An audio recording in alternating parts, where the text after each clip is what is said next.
And we are live. Welcome to another episode of Unscripted. And I have the great pleasure to introduce Cassie Crossley. Thank you very much for joining me today. How are you? I'm good. I'm good. Thank you so much for having me, David. I love hosting professionals here on the show. There's so much to unpack. And you, from all the folks that I've interviewed so far, and I've interviewed so many, you have a fascinating journey that you've come across. Why don't we start there? Okay. Walk me through memory lane, what you've done and what it is you're doing today. And like, how do you get Sure. from point A to point B? Yeah, I started out as a developer a long time ago, and I really did it because I was following in my dad's footsteps. He was a software, or I would say programmer, that's what we called them in those days, at IBM, and he held patents that were on packet switching and all sorts of things. I wanted to be like him. So I followed in that footsteps of becoming a programmer, but it turns out that an extrovert and somebody who doesn't like to sit still for long and who likes to talk all day, not a very good programmer. So I did that for a couple of years, but then I transitioned into communications and technical documentation and technical support for a while. And then I moved into leading development teams, which is really where I found my home. I loved leading products for customers and or internal customers, so external or internal. And I did that for many years. And I also did a lot of IT. So I moved into the IT side where I was developing internal apps. I was like an associate CIO. I was a Six Sigma black belt for process. Then I moved into leading professional services groups, doing some sales with all of that. So just all across the breadth of business. And when I came to Schneider Electric, I was leading the program management office for our video line of business. So video cameras and DVRs and things like that. And that's where I really got into more of the hardware side, along with doing software development and the architecture that's needed when you're actually putting together the products and how to make sure that from a software standpoint, firmware standpoint, that it's staying in line with architecture. And from there, I led other large activities and moved into the CISO office about 8 years ago, leading governance and all the policies and our Crown Jewels program. And I actually had worked at McAfee back in the mid 90s. So I had that experience with cyber. It just wasn't called that back then. It was just security and at that time virus scanning. And then in about 4 years ago, a little over 4 years ago, I moved into the product security office, which really put me into what I love the best is helping build products and really how do you do that, but also security in that. And then a year ago, we merged those two teams. So I was back reporting into the global CISO, and I had already been leading all of the product security, the secure development lifecycle process throughout our company. And we have 12,000 people in R&D. So it's a very large endeavor with training and awareness and all of that, and the policies and how do we implement that. So the secure development lifecycle that we use is ISA IEC 62443-4-1. And that is one that we certify to and the highest level maturity.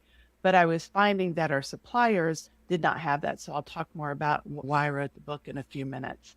But so now I'm focused on supply chain security, both at the software side and the hardware side with our suppliers, our internal team. And I also bring that message out to our customers all the time. It's super cool. You managed to condense everything in a few moments, and it's fascinating. Would you say that the journey was predetermined? You started out in a back room kind of thing, and which really surprised me again, just by hearing you speak and how passionate you are and how great of a speaker you are. We always imagine people in the back room like programming and nobody talks to them, but you're obviously not that. But even back then, doing a STEM programming was not as common, right? Like No. for women, I would say. But so talk to me about and you've done really well for yourself. And I think you're an inspiration for a lot of people, a lot men and Thank women. And if you would have figured out like where within your career was that moment where I think there's always a fork in the road, right? You pick one left or right or whatever, and then you don't know until after the fact. Was there any particular decision-making process or something you've done well that you could have said, okay, yeah, I made the right decision because? I know it's a tough question too. Yeah, no, it's a great question. For years, I always felt I just inadequate. honestly. I was not the genius developer that my dad was. When I worked with really top level developers and architects, and I was having trouble really being able to say, I can do something with this. I wanted to stay in technology. There was no doubt. When you grow up, my dad was bringing home, IBM PCs that were hand soldered at the factory. And I was online all the time back on chat systems with modems. And my mom worked for Hayes modems. So there was no doubt I was going to stay in technology. But there wasn't jobs like project manager when I first started. It was you went to school and you were a programmer. There wasn't even really IT and IS jobs. Later on, those became more prevalent, and I probably would have gone into those. So if I was, 20 years later, I could have been a front-end developer, not a problem. It was I wasn't a very good back-end developer. It was much more than I enjoyed, the voice of the customer and really being able to build products and doing product design and that type of work. I think some of the pivotal moments is I really just had decided, because I had someone that I knew, someone that had worked at IBM with my dad. She became a CIO. I decided I really wanted to go that path. And that's what I was driving toward, is becoming CIO. And I had dinner with her one night. She goes, "Don't become a CIO." I'm like, it looks like a great job. I wouldn't have want to become a CIO. But I took what she said as, this is something you really should consider. It's more of a, once you reach CIO, that's it. And with the But different did you things, say why not, Casey? What did you say? What the reasoning for that? it was, Because it does sound like a great job. but there's nowhere to advance from there. CIOs weren't becoming CEOs. She said, go into the business side. She goes, you really, that's where, and it wasn't a money thing. It's to really be able to grow and continue to have challenges, go on to the business side. And so that's what I did. I trusted her enough to say, okay, this probably isn't going to be the exact job, but I'm still going to keep it as a backup. And that's one of the things that was really pivotal. That's what made me ask. Every time I've gotten a job, I asked for that job. And I tell people that all the time, is especially with women, we don't tend to go for jobs that we may not have all the qualifications for. And I see this all the time. And it's a disappointment, because the point is to learn and to grow. The job when I took for director of professional services at a HR payroll company, I asked for that job. I asked for that job before even the person left. I had told my boss, because I was reporting to the CIO, I said, I want to do this or this. This is really what interests me. And when that person left, I went back to him and I said, I want this job. I can do this job and I can make a difference. And so every time for this, when it came to that black belt position, he didn't know me. That was the position before that. And I went to him and I said, hi, you don't know me, but I heard that this might be something that you're thinking about. I would like to do the job. This is my background. And just every single time, when I was managing one of our programs internally, I led an ERP upgrade, had never written an ERP, had never used an ERP. And yet I led a $15 million ERP program, because I went to the enterprise IT group and I said, I've got all this program management experience. I can lead large teams. What do you have for me? And they said, we're about to do this. We completed on time, on budget. It was amazing. So I had to learn on the job to be able to do this.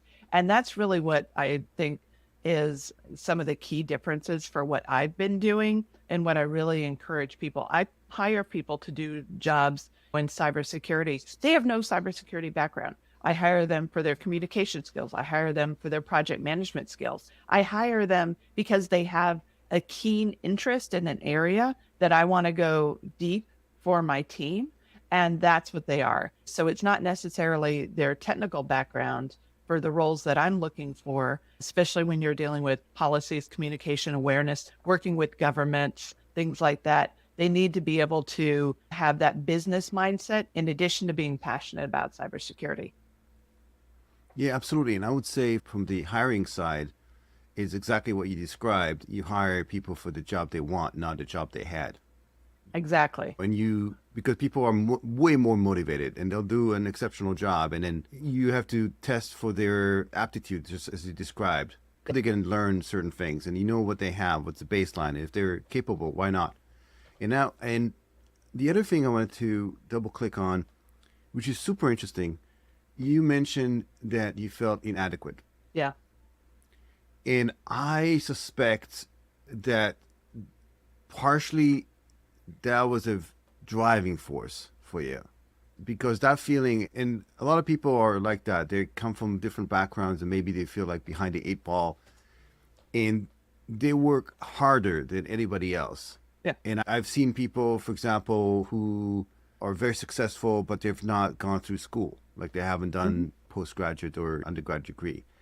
And they work extra hard because they always feel like they don't have that, and therefore they have something to prove. Do you find that's the case with you as well? You wanted to prove something, that you can be very successful despite the fact you felt inadequate for on the technical side.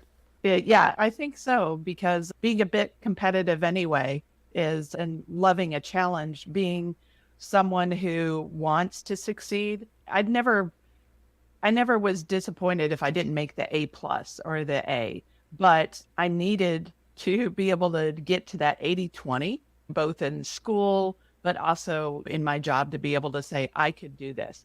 And so, yeah, it was a driving factor for sure. I wanted to do something I enjoyed too. I will not stay at a role or in a job or at a company where I don't feel challenged, where the environment isn't a good fit for me. I've been here at Schneider Electric for over 14 years. I love the people. I've had 6 roles. Being able to have those challenges, major challenges, when I went to my boss and said, I'm not challenged anymore, and 3 days later is when I was told, hey, there's this role in the CISO organization. I think that having that, when I was younger, I didn't know really what I wanted. I took those job tests to see what was done and you should be this or that, but it doesn't really cover, especially back then, personalities and also what you really want motivated, not what you're good at, but what drives you in motivation. And really today I have conversations still every week, seems like, with my husband, and I talk about, I really enjoyed this part, and this part wasn't something that I'm interested in. What is my role next? Like, I'm got the book this year, and I've got this, and I have this next set of goals that I want to achieve, but I know that they won't make me as happy. It just sets me up for another stage. So there's that give and take that's going to take time to find really the right place to be, that I can enjoy what I'm doing and also continue to grow. So that in the inadequate and the imposter system, I had the imposter syndrome when I was writing the book too. There were pieces of it that I had to really learn. There's over 200 references in my book, Software Supply Chain Security. And a lot of that was research that I had to do. I knew a significant portion of it, but there were certain areas that I did not have truly the backbone or even a class from school that would have given me all the information that I need to be able to write it. So I had to learn it to be able to teach it in the book. And so again, doing through some of those, talking to my development editor at O'Reilly Media, I had a very busy work and trying to get this out the door. And I'm not sure if I'm the right person, maybe. And she just cheered me on. She was like, you can do it. Just focus on this one chapter and this one piece. And it took time, but then I learned how to do it, and getting over that real hump, because having that goal and that deadline makes a big difference for me. And whether it be a program, a project, or anything that I'm doing, once I have that here's that objective and that goal, I work toward it. I slog through it. I get what I need to get done. And it's hard. And that's where that feeling of you shouldn't be able to complete it in 5 minutes. If you can, it's not a challenge.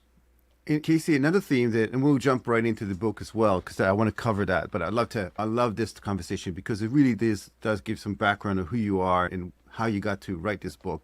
And one of the other common themes that I notice here is that you constantly challenge yourself. Yeah. You step out of your comfort zone. You took on just as you described, an ERP, a very large ERP project, but he didn't have any background in that. But you decided to go ahead and do it anyway. I think a lot of people are fearful of taking that step in because they were like uncomfortable, right? So, and then on top of that, they're fearful in terms of the consequences of not being successful. But you decided to do it anyway. And the same goes for the book, and we'll jump right into after this question. What makes you unique, and is it something that you can learn? Is it was always like embedded in you, or is something you learned throughout your career? I think it's just a part of who I am. I guess having an older brother, I was pretty fearless. I was riding a bike as fast as I can so that I could follow him and go through it wherever he went, doing in and watching what my dad was doing for work, learning how to change the oil on my car that I owned when I was 15. All of these kinds of things were, I never felt that, and you mentioned this earlier from a STEM standpoint, I never felt that women, my parents never said, girls should do this, girls should follow in that. My mom started working when I was a teenager, which was unusual for that day and time. And then from a wanting to work, I even at fast food or doing things, I did everything else, unload the truck. I wanted to do just as much as everybody else. I may not have the capability to lift 90 pounds or 100 pounds, but maybe I could do twice as fast so I could carry just as much stuff. So I was always really wanting to, it wasn't trying to prove myself. It's, I wanted to do my part. I wanted to use the strength that I have. And sometimes that would be like, I knew how things worked really well. I could figure that out. I could pick up on things really quickly. So overall, just, I think that was part of my nature, wanting to climb the tree just as high as my brother, a bit fearless and all of that. My mom had said from the moment I learned to tie my shoes, no matter how long it took, I would never let anybody else do it for me because I wanted to learn how to accomplish that on my own. Yeah. And I've seen people who over time, I used to not be able to talk in front of groups. And people find this astounding. In my senior year of high school, we had to do a production in class where you would either be with a group or a solo, and you had to recite something from Macbeth. And so I had picked the solo part, and I couldn't get up there to do it. I was crying. I was in tears.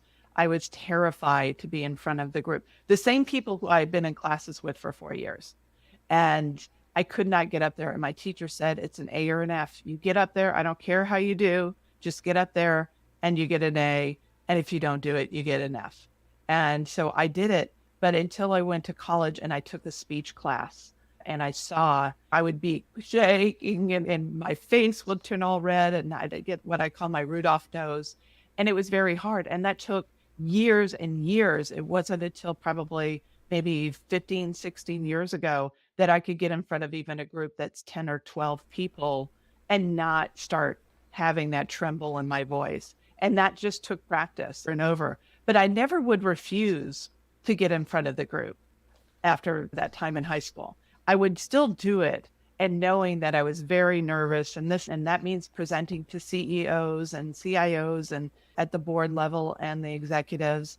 And so that in that standpoint took a lot of time. It took decades to get over that. And now I'm very comfortable in front of the audience. And even when I did a presentation at Esport, it was a big stage and it had cameras. And that was the first time in probably a decade that I had been nervous in front of a group going in a speaking engagement. And then once I got into the rhythm of it, it was easier. So that's why even if it's not something you know how to do and you're comfortable doing it, do it anyway. I guess that's my main thing is I'm just going to push forward and do it. And if it's not perfect, it's not perfect. But I did it. And that's I do run 5Ks, 10Ks.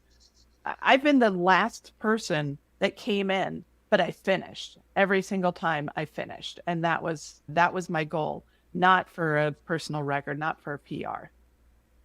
And it sounds as well that some of your parents were motivator in the sense that they were letting you, or kind of not letting you not choose the right things, or basically just being completely open to whatever it is you want to do.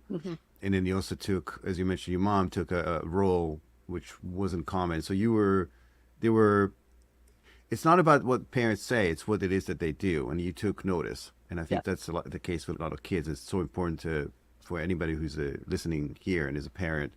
You don't know what kind of impact you're going to make on your children by acting a certain way, and how that might affect them down the road. But listen, and this conversation is fascinating, but I'd love to jump into the conversation about the book specifically.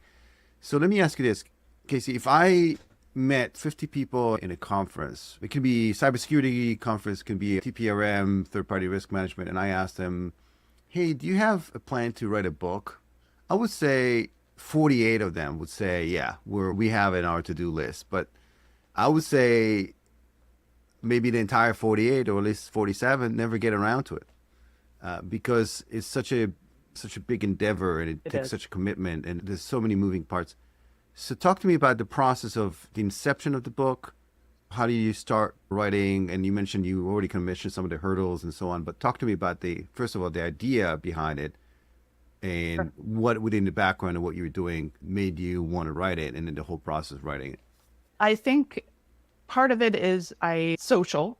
And so I was at dinner. This is a bit of a little longer story, but I'm at dinner one We night got time. at a specific event for CISOs and cyber leaders. And I was sitting around a table, and I started talking to the gentleman next to me, and he told me what he does. He had started a startup and had sold it and was looking to do a next startup. And he asked me what I do. And I said, I'm actually not like the other cyber leaders in the room. I work in product security, and gave him a bit of my background and such. And he said, I'm looking at creating a startup for application security, and I'd love to talk to you more. So we had coffee probably about a week later, and that was, or a couple weeks later, and we got into this discussion. And I said, application security doesn't have leadership places for us to go. There's lots of CISO events, but not application security leaders. And I'm not on the detailed technical piece, because there's different platforms, different groups like B-Sides and things like that do at the detailed technical layer.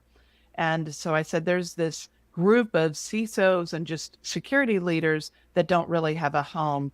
And so he talked about this product, and really, I had just mentioned that about not having a community. That was the last meeting before the COVID shutdown. And then we all went online. And during this time, he was building a startup on application security posture management, and created a community called the Purple Book community, because I had sat with him and his marketing person over Zoom and said, they would say, we want to be able to figure out how to also educate. And I said, when I go to conferences, and I pulled a book off my shelf, and I said, this book, I said, I don't have a lot of books on my bookshelf, but I liked this book because it was small, easy to pick up, read, I could get through it, and it helped educate me, and there wasn't material that I could easily find online or on Amazon or anything like that for this technical piece. And so they created this Purple Book community, and we wrote a digital book. And they had asked me to write the process chapter, because I told you I worked with a lot of secure development lifecycle, and I knew it backwards and forwards. And I went to them and I said, I'd really like to write a book on software supply chain security. And they said, what's that? Because this was pre-SolarWinds. So it wasn't a buzzword then. And I said, it's really about more than just the build process for the supply chain. It's knowing who your suppliers are, making sure that you educate the teams, and it has environmental, like infrastructure. Are you securing the development environment? Because most CISOs and most security organizations, they deal with a common enterprise footprint, but they ignore the development footprint. So I told them that I had this idea, and they said, okay, please write that. So I wrote the chapter, and then SolarWinds happened. And then the company hired a ghost editor to help all the different authors work on their chapters. And so I met with the ghost editor, and he said, tell me about what this is. I've read the chapter. And so I told him, I said, but there's so much more content. It's enough for a book. And he said, you should write the book. And I'm like, I have no time to write a book. I've got a big team. I'm already working 80 to 100 hours a week. He goes, no, you really should write the book. If I put you in touch with my editors at O'Reilly Media, I really want you to talk to them And so I met with O'Reilly Media. I wrote the book proposal, and then I started on it in June of 2022, and it took me a year and a half to write. I finished the last draft of it and sent it to final copy edit in October and put it together. It was hard to write it. And I've written a lot over time, but when it came to starting out from a blank page, it was very difficult. I have all these ideas, but I'm also, when you get so used to writing emails and this is your thought and what you want to go through and to be concise, when I would get the actual paragraphs written, they would be too short because I was trying to get to such a concise point without it being a very long section. You were writing the cliff notes before Yes, the book was even right. published. And I would just get to the point where, okay, this is the section, but I don't know where to start. So I found that with my love of talking, it was a lot easier just to talk it out. So I would record myself and put it through automatic transcription. And then I was able to get through pieces much quicker because once I got the initial thoughts down, I was able to add to it and revise and move sentences around and really be able to get it through. And then I did 3 full drafts. In the last draft, when all the technical reviewers had gone through it, the first draft was the development editor. Second draft was the technical reviewers. And then for my third draft, incorporating all their comments. So I wrote pretty much half the book in the third draft because I was in such a much better flow. Like I knew where I wanted to go with everything. I was still moving even things around, but I was just really fortunate to be talking about the different pieces. And when I would explain it to suppliers and all sorts of different groups, I'd send all these links. I knew where I wanted to go and what they needed to know to be able to build up this background that I had built up. And that's why the book, I always intended it to be the practical guide for this, to give the end to end. And if somebody wants to learn more, there's tons of references that they can dig in deeper without having to read the 2,000 pages and blog articles and everything. My reference notes were 400 links. And overall, if you look at NIST documentation and everything else, it was a lot of reading and research that I did. And so you wrote it specifically for supply chain professionals looking to understand the software supply chain risk associated and how to, I guess, not just the issues, but also how to potentially solve these issues, right? Is that correct, Stacey? Yeah, I had 2 main audiences. I had much more than that. But the focus first is that if you're building a product for internal use or a customer use, most the developers are only looking at the development pieces. And then, cybersecurity professionals, if they've not had some application security or product security background, then, or even like a CISO kind of IT security background, you're not thinking about everything else. So I wrote it for that group. A developer can pick it up and learn about some of the other risks.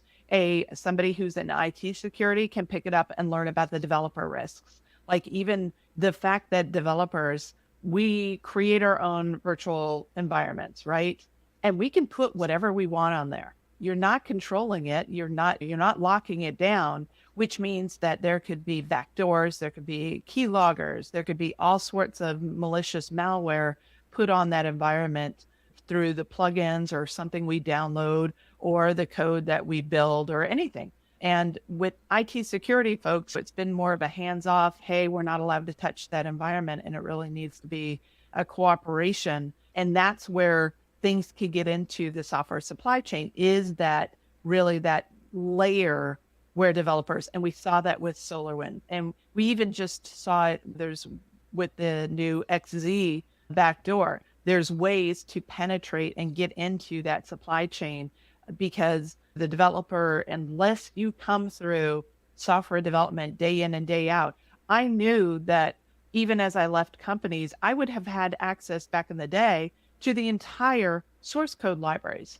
I was a project manager, and yet I would have access to them. The security aspects of that were not, and still aren't throughout all these different companies, as strong as they need to be. And then we also have CISOs and CIOs and those who are procuring. So I wrote the book also for that audience because they need to understand what they're buying.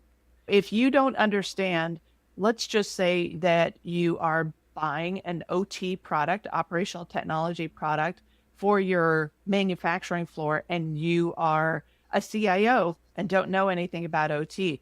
Is it important for you to know that there's hardware-based TPM that you could do, trusted platform module? When you're looking at which vendors to look at, do you know the certifications? Because you can't trust, just because somebody has an ISO 27K does not mean they know how to write secure software. Absolutely not. There's nothing in that IT security thing that's looking at their secure development lifecycle, to looking at how they're managing their source code, how they're doing their build. And so I wrote this book for them also to be able to make those decisions. I created an internal process 3 or 4 years back about evidence-based, so we could examine these suppliers to make sure that they're doing these practices. Because if not, you have to put in mitigation controls. You have to pen test where they might not have done so. And so it was really important for me to teach other people how to examine suppliers. And that's why I wrote the book. It's really those two different angles. In the third-party risk management, the TPRM, the discipline itself has been around for so many years. Why did we get to this point where it almost seems to be an underrated risk, but yet we are, I don't know how many millions lines of codes are being written on a day-to-day basis, and we are moving like light speed to becoming a knowledge-based economy. Everything's digital, everything is code, I would argue. Yes. Yet we lack so much of control and risk management in this particular area. How did we get to this point? Yeah, I think we all know that probably software development's a black box anyway, and that what happens behind the scenes, it's magic, and it's not based off of true science. We call it computer science as a degree, but it's not 2 + 2 = 4. It's not based off physics necessarily. It's not based off this. It is an art.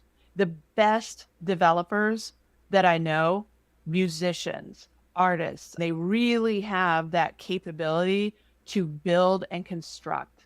And when you're creating these platforms, that experience, you could have a developer that has 20 years of experience sitting next to somebody that has 2 years of experience. But sometimes the capability of someone who's got 2 years of experience, they're just so much better at it. They get it. Somebody than somebody else. But usually maturity does help in the field of software development. And these millions of lines of code, they're developed at all fashion and stages. So just think about if you were, and it's easier to think about just writing a paper. You've got a kindergartner and you've got a senior in high school, right? The quality is going to be dramatically different. Same with development. And that's where it leads even to just Gen AI, generative AI and code that's being built. How do you train it only on really good code? That's not happening yet. It's being trained on the entire set of code, usually. And that set of code, even if it's passed and let's say gone through testing and security testing, it still has vulnerabilities. It still has problems. And this whole process of being able to really grow the industry and learn. I do believe that from an AI standpoint, we'll get better. We'll be able to train it on better code and such, and it'll learn where those vulnerabilities are better. It's not there yet, but overall, it's going to take time as a maturity level just for all that. So back to the third-party risk management. Third-party risk management had been very much about quality, financial aspect. Is this company going to stay in business? But when we as someone who purchased a software library, for example, this is my key example, we would take the code and we would incorporate it, and it'd be a one-off transaction. And now you have to worry about, am I going to get updates? Is that company, we didn't have necessarily when we bought commercial proprietary code from somebody else, you didn't have that service agreement forever. Yeah, if there's a bug, but generally we would carry it on. But now you have to worry about security vulnerabilities, what they're doing and how they're building it, and you're responsible to your customer, right? So whether you're using open source or something else, and third-party risk management didn't have that concept of open source, but yet it's a third party. And so for us in the software industry, not only are we having to think about maintaining relationships with those suppliers that are providing us what could be a chip, and we have those API and those SDKs for those chips that we're building into our products, but also the open source that we're using. And so third-party risk management is just really at the beginning point where the standard TPRM is looking at cybersecurity, and having filled out tons of questionnaires, they never asked about secure development practices years ago. It was all about, do you have identity access management? Do you have a cybersecurity program? Do you have this? Do you have that? Like I said, IT security things, because that's what they knew. But TPRM is really just starting to go into, what are you doing in the behind the scenes, in the back end, in the black box? What's going on?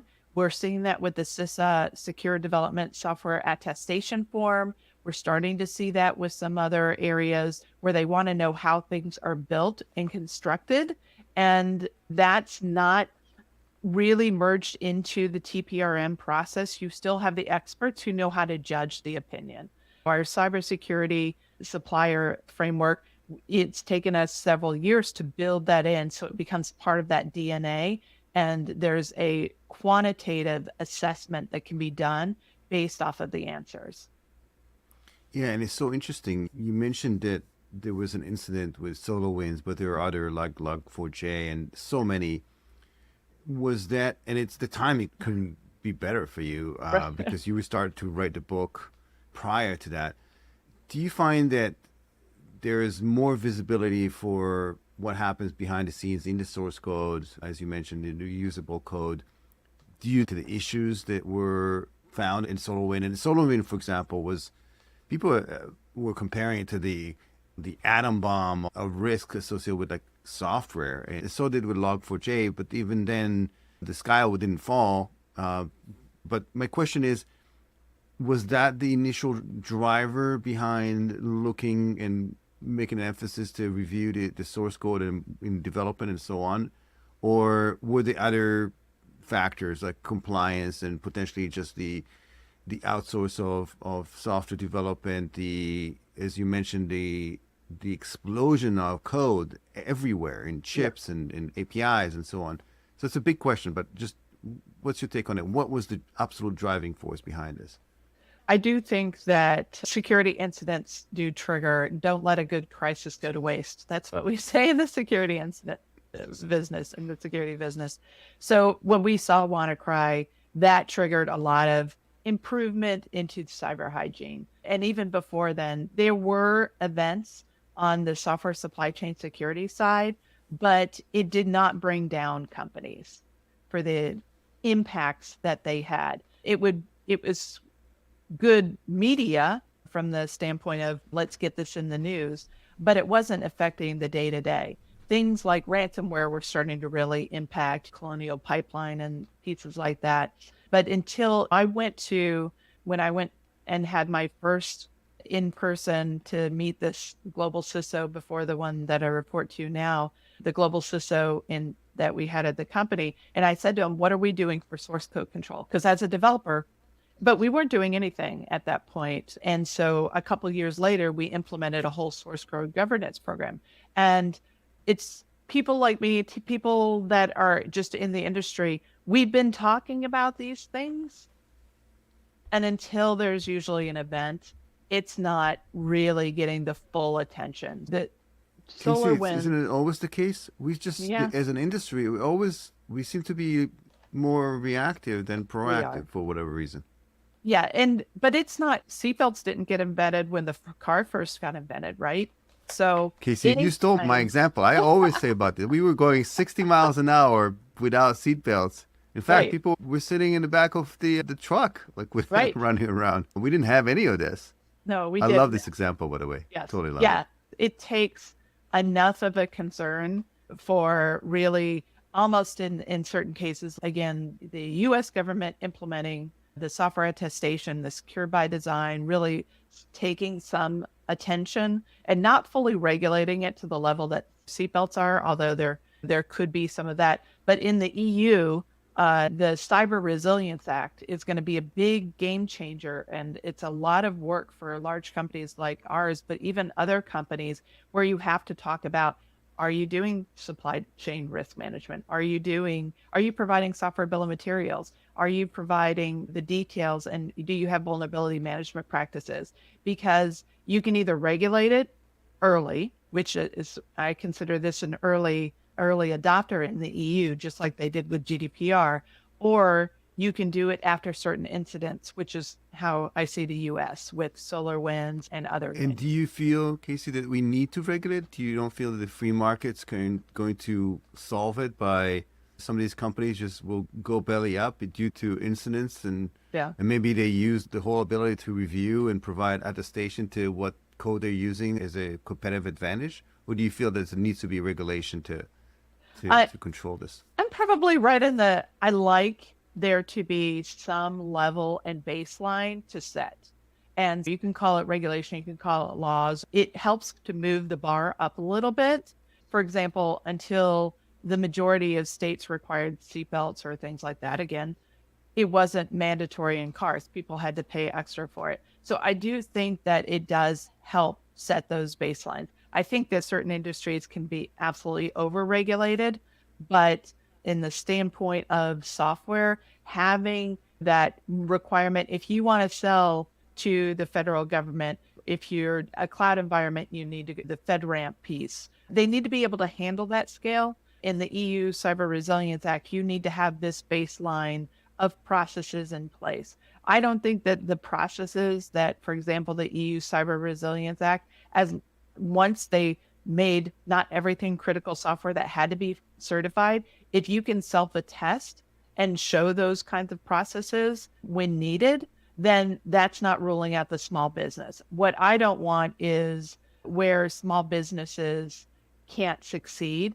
in the same environment. I know a lot of small startup companies that are really good with their AppSec because they started with AppSec in mind as they walked through their process. They understand transparency. They realize this. And then there's some that don't have that skill set on their workforce that they'll have to do a list to be able to meet these kind of requirements. It's going to take everybody time. So I like a little bit to set the baseline, but just a little bit.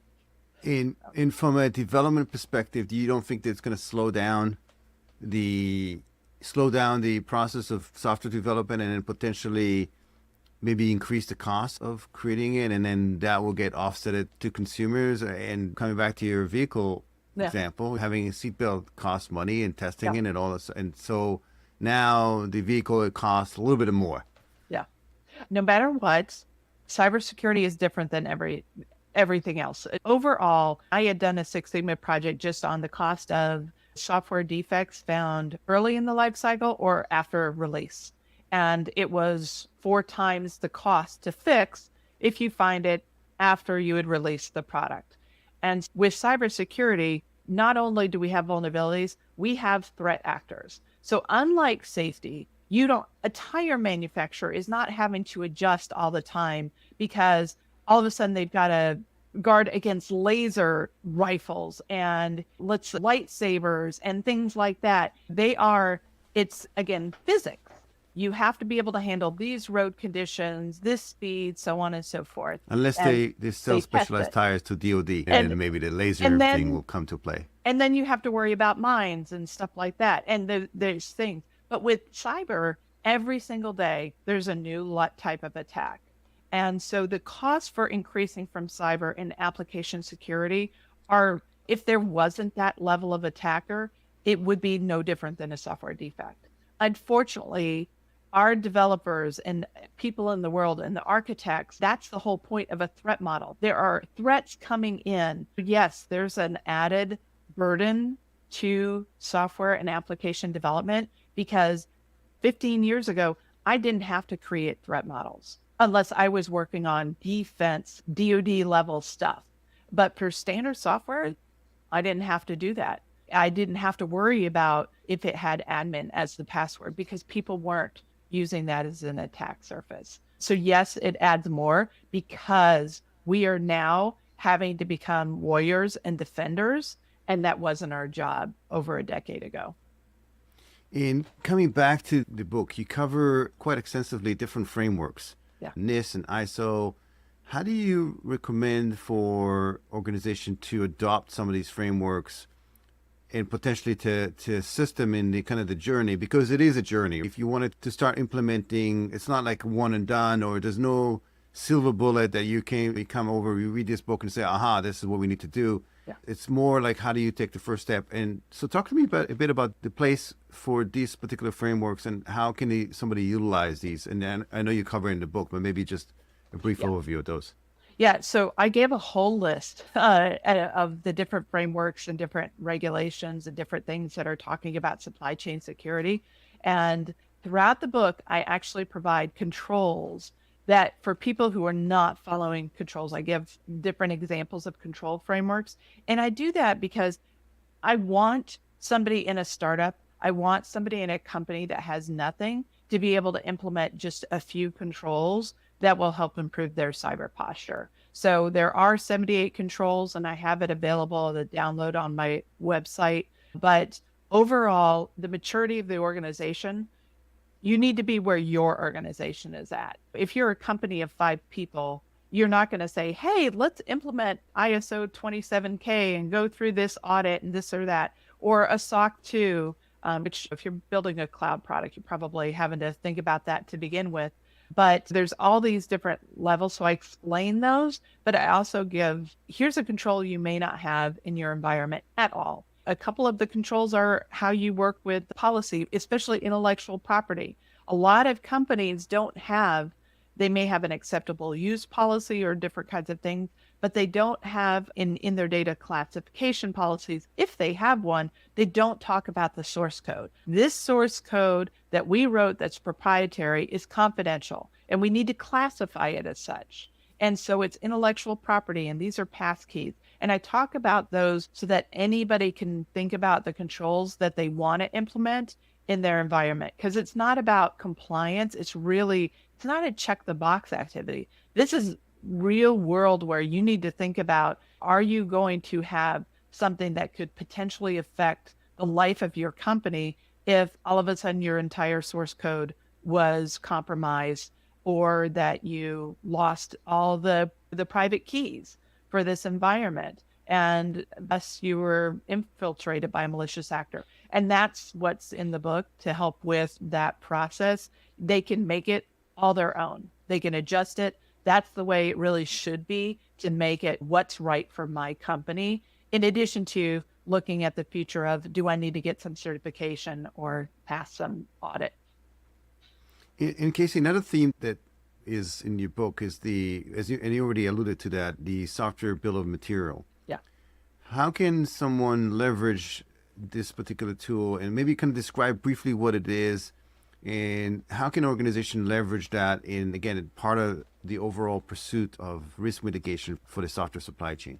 Sure. I can talk about it, and then I'm going to have to wrap up. So software bill of materials, again, to me, it's that transparency. We've been making decisions as developers for a long time. We've been including open source. We've been writing our own code. We might have purchased libraries, and we have not given that visibility to others. And we saw this, the poster child for Log4j is after the effect is, where is it in my platform? Where am I using it? Where is it in my products? And software bill of materials gives that answer. It doesn't say whether or not you're impacted or affected, but at least, is it something you should worry about?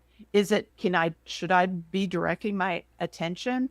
And so the software bill of materials provides that transparency, not only to the developer teams, which they were already building component lists, but looking at it, every single build probably wasn't their key thought. It wasn't the thought of mine whenever we were doing a build. But then for who we're selling it to, it gives that transparency. It's still in its infancy. I've got thousands upon thousands of software bills of materials, SBOMs, for my company of every release that we do, and providing those to customers under a non-disclosure agreement, because it is sensitive material that we consider what goes into our products. We want to provide that, but that transparency is brand new in the industry, and it's a hard thing for people to get used to. And there's a lot of lawyers that say, hey, we don't want to give that transparency because then we'll be liable.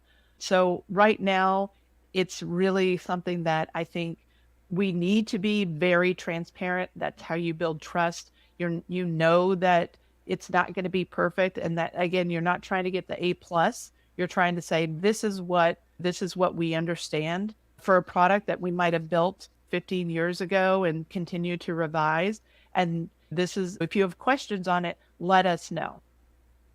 Absolutely, Casey. And I have so many other things to ask you, but we're running out of time. Maybe we'll do a part B of this conversation. I want to ask you about emerging technologies, some of the human elements. There's so many things we have to unpack, but you're very busy and we have to wrap this up. But before we do this, where can I get a copy of the book, listen to this conversation, and then maybe what's the easiest way for people to reach out to you or know more? You mentioned your website. Maybe you can re-mention it again. Yeah. The best place to reach me is on LinkedIn, Cassie Crossley, very easy. And the book is on Amazon, Software Supply Chain Security. And if you've got show notes or whatever, we can put the links to the controls in there so that they can reach out to get that. But on LinkedIn is the easiest, so you don't have to remember a certain web page or anything. So. Fantastic. So Cassie, thank you very much for joining me today. Much appreciated. It's been very enlightening. I hope for all those who listened to joining us today was the same as well. And looking forward to seeing you in the next episode. And until then, stay safe online as well as offline. I'll see you.